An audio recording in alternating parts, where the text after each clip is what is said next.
FEFKA general secretary സ്ഥാനത്ത് B Unnikrishnan തുടരും. രാജ്യസന്നദ്ധത അറിയിച്ചെങ്കിലും ജനറൽ കൌൺസിൽ അംഗീകരിച്ചില്ല. 18 വർഷമായി അധികാരം ഒരാളിലേക്ക് ചുരുങ്ങുന്നത് ശരിയല്ലെന്നും അതിനാലാണ് രാജിവെച്ചതെന്നും ഉണ്ണികൃഷ്ണൻ പറഞ്ഞു. എന്നാൽ ജനറൽ കൌൺസിൽ രാജി അംഗീകരിക്കാത്തതിനാൽ സ്ഥാനത്ത് തുടരുമെന്നും ഉണ്ണികൃഷ്ണൻ വ്യക്തമാക്കി.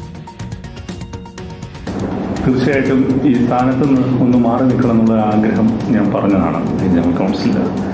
കൂടെ ശ്രീ സി വി മലയിലും അതേ ആഗ്രഹം പ്രകടിപ്പിക്കുകയുണ്ടായി.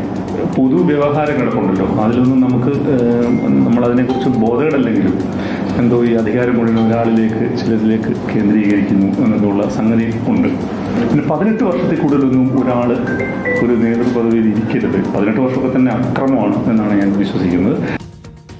നിതിൻ സേവ്യർ കൂടുതൽ വിവരങ്ങളുമായി ചേരുകയാണ്. നിതിൻ, രാജ്യസന്നദ്ധത അറിയിച്ചതോടുകൂടി കൌൺസിൽ അതിന് എതിർ വികാരവുമായി രംഗത്തെത്തുകയായിരുന്നു. ബി ഉണ്ണികൃഷ്ണൻ തന്നെ തുടരണമെന്ന് അറിയിക്കുകയായിരുന്നു. അതിന് പിന്നാലെ അദ്ദേഹം ആ തീരുമാനത്തിന് വഴങ്ങുകയാണല്ലേ?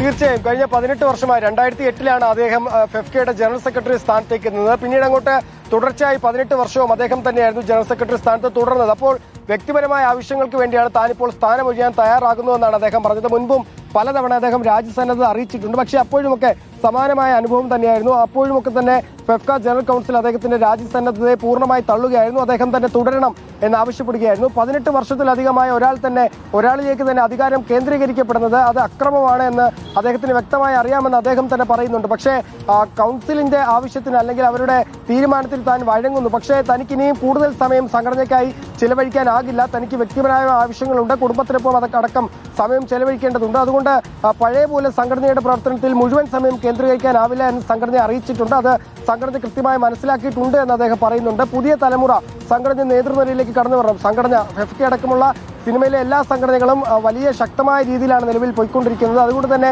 പുതിയ തലമുറയ്ക്ക് വരാൻ പറ്റിയ സമയമാണെന്നും അദ്ദേഹം പറയുന്നുണ്ട്. അദ്ദേഹത്തിനൊപ്പം തന്നെ സിബി മലയിലും രാജ്യസന്നദ്ധത അറിയിച്ചിരുന്നു. തങ്ങൾക്ക് രണ്ടുപേർക്കുമിടയിൽ ഒരു പരസ്പര ധാരണയുണ്ടായിരുന്നുവെന്നും ഒരുമിച്ച് രണ്ടുപേരും രാജിവെക്കുമെന്നായിരുന്നു തീരുമാനമെന്നുമാണ് അദ്ദേഹം പറഞ്ഞത്. പക്ഷേ രണ്ടുപേരുടെയും ഉണ്ണികൃഷ്ണൻ രാജിക്കത്ത് നൽകിയതിന് പിന്നാലെ തന്നെ സിബി മലയിലും രാജിവെക്കണമെന്ന ആവശ്യം ജനറൽ കൗൺസിലെ അറിയിക്കുകയായിരുന്നു. പക്ഷേ രണ്ടുപേരുടെയും രാജ്യസന്നദ്ധതയെ പൂർണ്ണമായും ജനറൽ കൗൺസിൽ തള്ളിക്കളഞ്ഞിരിക്കുകയാണ്. ഇരുവരും തുടരണമെന്നാണ് കൗൺസിൽ തീരുമാനം. ആ തീരുമാനം അംഗീകരിച്ചുകൊണ്ട് മുന്നോട്ട് പോകാനാണ് ബി ഉണ്ണികൃഷ്ണനും ഒപ്പം സിബി മലയിലും ഇപ്പോൾ തീരുമാനിച്ചിരിക്കുന്നത്.